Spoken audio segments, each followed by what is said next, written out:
Hey, is that folk music that you play there? What is that? How do you call that folk music? I think it was Studs Terkel who asked Big Bill Brunzi, did he consider his blues music to be folk music? And Big Bill says, well, never heard no horses.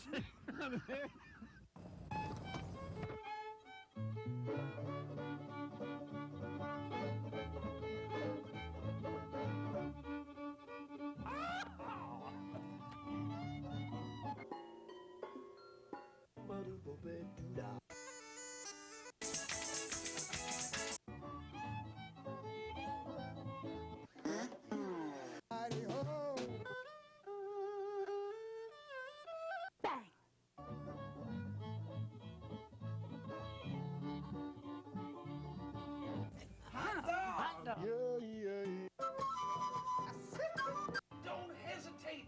It could be your ticket to a new tomorrow. Fare thee well, my own true love, leaving the first hour of the morn, bound off for the Bay of Mexico, maybe the coast of California.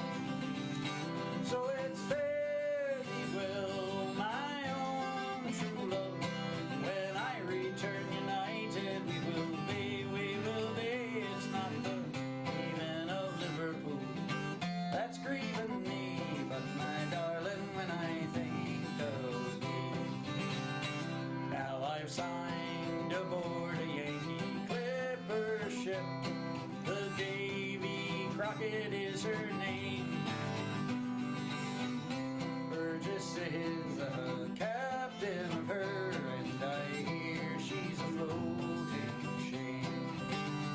So it's fare thee well, my own true love, when I return united we will be, it's not the leaving of Liverpool that's grieving me, but my darling, when I think of thee.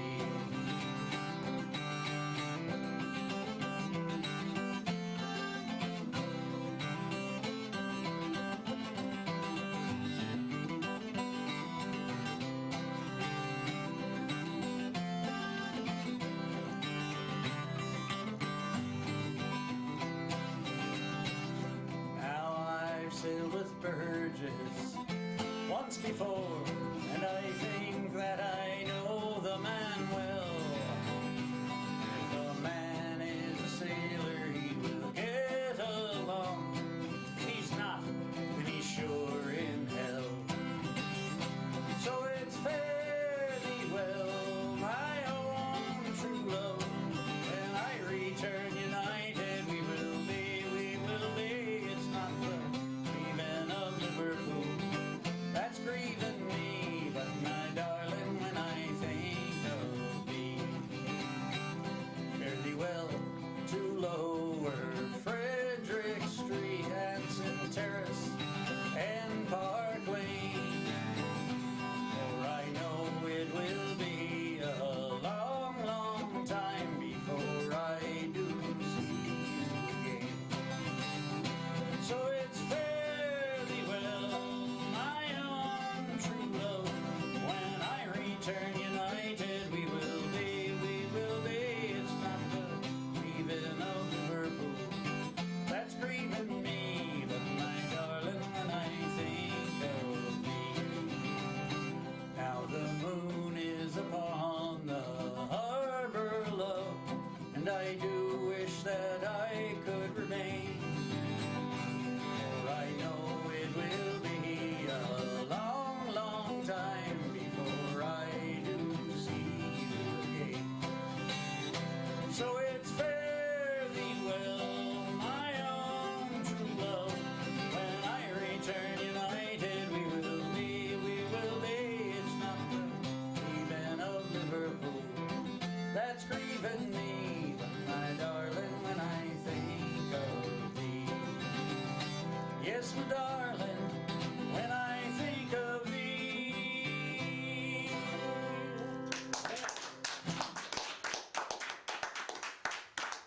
All right. The show is very voice to sing none of it. My name is Ralph Lippman, and our guest today is Rick Nestler. How you doing, Ralph? Good to see you again. Yes, it is. You were on this show many years ago. Long time ago. Long time, about at least 6 or 7 CDs ago. That last song I actually, I've actually recorded that one twice. That's, it's a song that my wife and I courted to. She, it was one of her favorite songs, and I'm lucky enough to have her fall in love with me because I could sing that song. So. But I've got that on my album, The Irish in Me, which I actually did for my mother. It's got all of her favorite Irish songs on it. And then it's also on my latest album, Dockside, which is almost all maritime music, about a third of which I wrote. And then there's about a third traditional maritime music and another third contemporary stuff. Great, and you are now a captain. Yep, I'm a licensed Coast Guard master of sail and diesel and motor and whatever they call it there. It's a 100-ton license for 100-ton traditionally rigged vessels that I sail on. So, Including the Clearwater. well, technically I have a license that would let me drive the Clearwater. However, I haven't captained the Clearwater. I did captain the Sound Waters out of Stamford, Connecticut. I was captain on the RG out of Mystic, Connecticut for 4 years. I also did work on a bunch of other boats. Just waiting for the next call to find out where I'm going next. But you were involved with the Clearwater. Oh yeah, I've been, well, started out as a volunteer, and then I've been an educator. I've been the head educator on the boat. I've been first mate and second mate on the boat. Never the captain, though. Oh.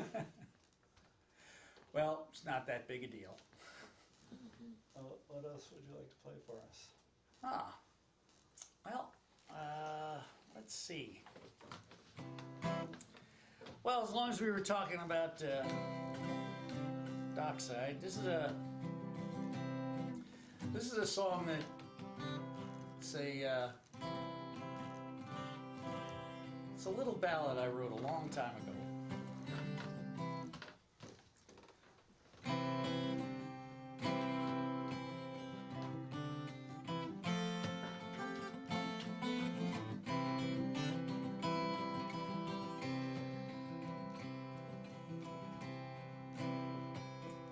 There we go.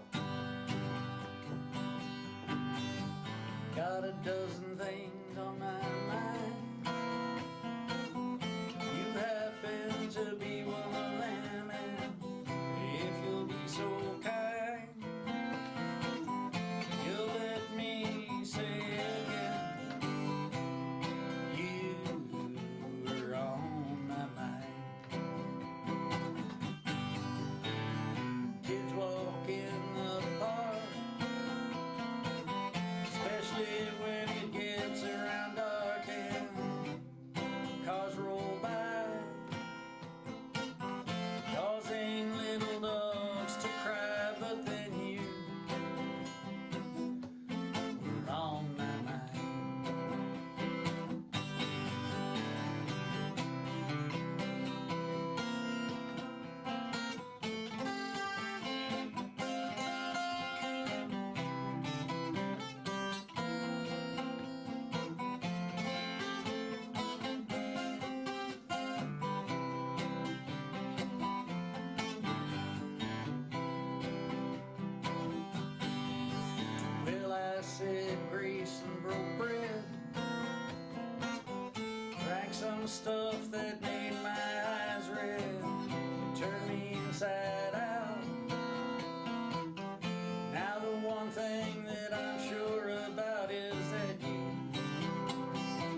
sensitive singer-songwriter stuff.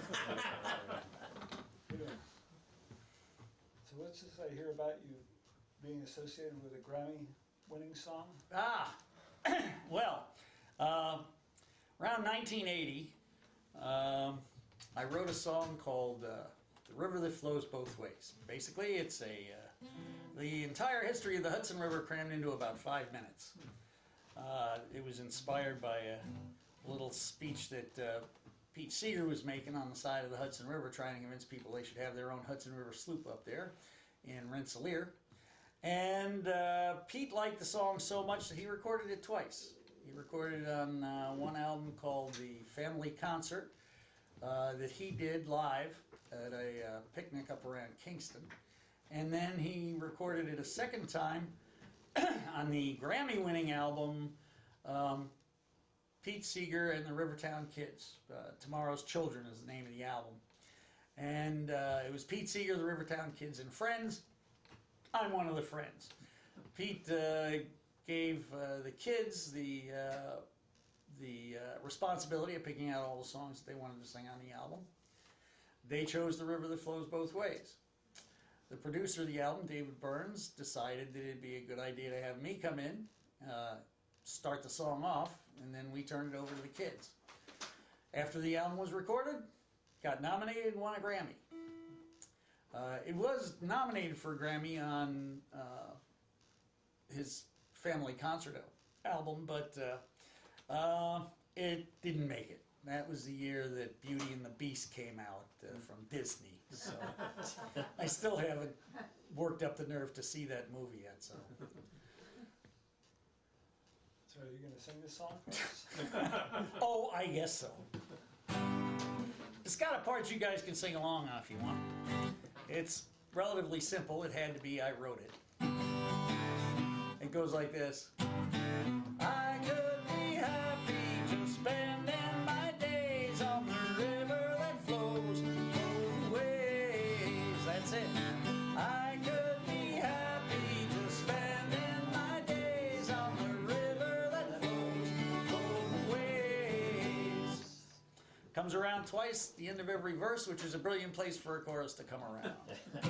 If it came around in any other place, we'd call it a bridge. We're not going to have that discussion right now.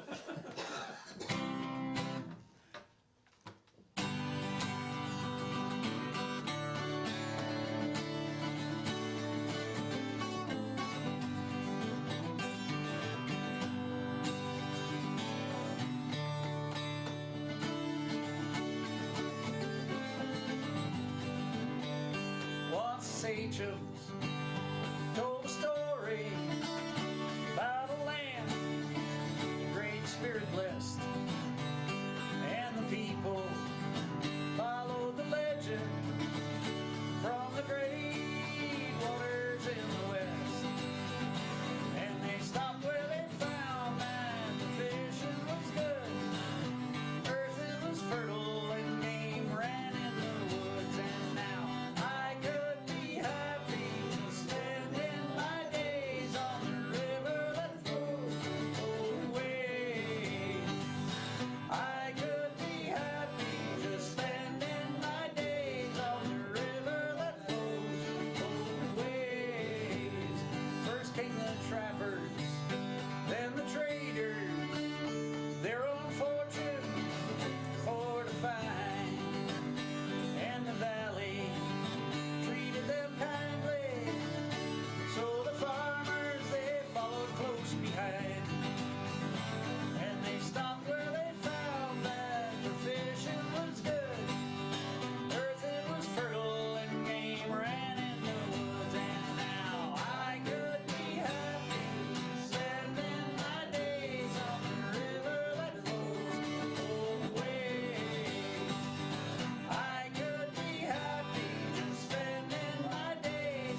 song. Well, it took a while to write. It took me, it literally was like, almost like having a baby. It took me 9 months. I even had false delivery about it. About 2 weeks before I finally finished the song, I thought I'd finished it. And I played it for a friend of mine. A really good friend of mine, not one of those guys that because he's a friend of yours, he's not going to tell you the truth. Oh, it's a great song, Rick. This guy just sat there. He said, well, you know, Rick, it's a good song, but it's not finished yet. Let me hear it when it's finished. So I went away, and 2 weeks later, I finished it. I put in that little timing hitch, and that's what did it. That's what did it. Cool. Mm-hmm. So folks can find out more about your recordings and your performances by going to your website. Well, I've got a Facebook page. I've got a Reverb Nation page. Just look me up on either of those. They can find me. That song, this particular song, actually just came out in a new book. It was featured in a New Jersey Folk Project book, actually, years ago, called The Beauty of the Earth, that Liza DiSavino put together. And recently it just came out in a new book called Rise Again, which is the follow-up to Rise Up Singing. So that book came out just in the last month or so, and as a matter of fact, this past weekend I sang a Rise Again concert at the Northeast Regional Folk Alliance. That was exciting. Cool. And Yeah. You've been a regular figure at the Renaissance Fair, too. The New York Renaissance Fair, I've been working there since about 2001. I play a character called Philip Hole, the singing gravedigger. Singing morbidly humorous and humorously morbid songs about death. Philip collects his songs. He's actually tired of being a gravedigger, and he's on a quest to become the Queen's own minstrel. However, in order to become the Queen's own minstrel, he has to be noticed by the Queen. So he asks his audiences that whenever they hear his name mentioned, either by himself or anyone else on the property, kindly respond with a hearty "ta-da!" That will act as his fanfare, and hopefully the Queen will notice him and make him her own minstrel. But he does like to sing songs about death. This is actually a sea shanty that that's great for death. So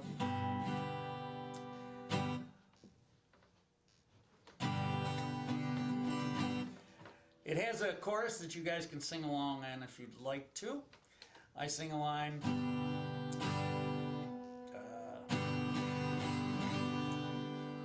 And you sing, "Away, boys, away. Says I hangs for money." And you sing, "Hang, boys, hang." So I sing, "Oh, they says I hangs for money. Away, away, boys, away. But hanging, it's so funny. Hang, boys, hang." Excellent.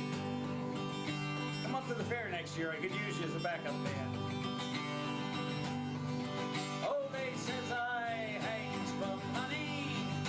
Away, boys, away.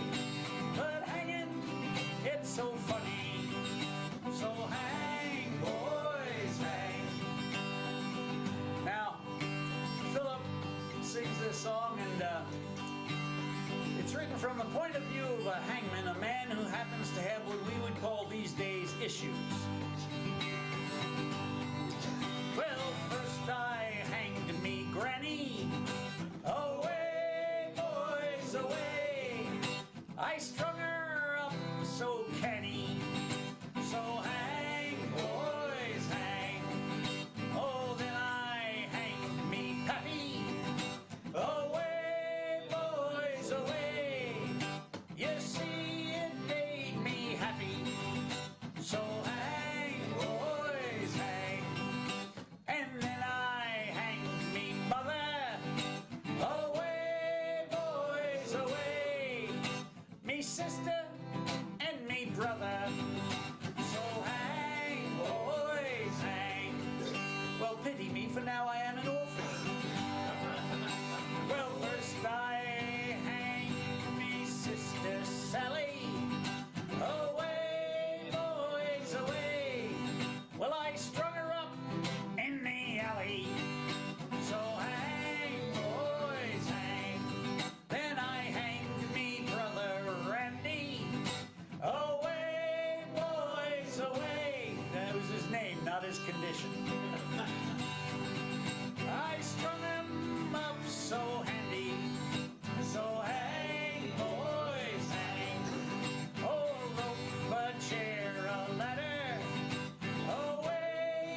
actually an old sea shanty. They use that. It's a halyard shanty. They used it for raising sails on the boat, on big square riggers.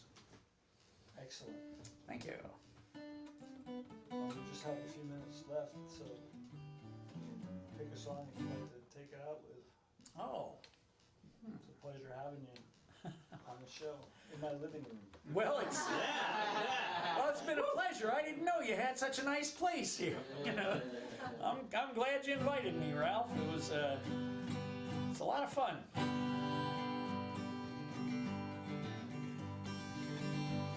Well, I woke up late last night, sitting on the sofa. I started to write. I had some things that I wanted to say, so I picked up my guitar, started to play. Picked some notes, played a lick, gave up. Well, I knew that wasn't the right attitude. To be a star, you gotta have fortitude. And if you think fortitude's easy to say, just try to stick it in a song someday. Then pick your notes, play your lick, you'll give up too. You can't force inspiration, so they say, so I had to find a better way. And I popped the top on a can of beer, and then funny little words began to appear. Well, I picked some notes, played a lick, gave up another time. Well, them words are there, and I knew it too, but they seemed a little fuzzy to my view. I got up, got a bottle of gin, let the inspiration pour right in. Picked some notes, played that lick. Something started to happen. Well, I rode on till the clock struck 3. My hand was steady as it could be, but the next morning when I awoke, I couldn't read a word I wrote. But I picked some notes, played a lick. This song is finished. So are you, Nestler. You'll never play in Mendham, New Jersey again.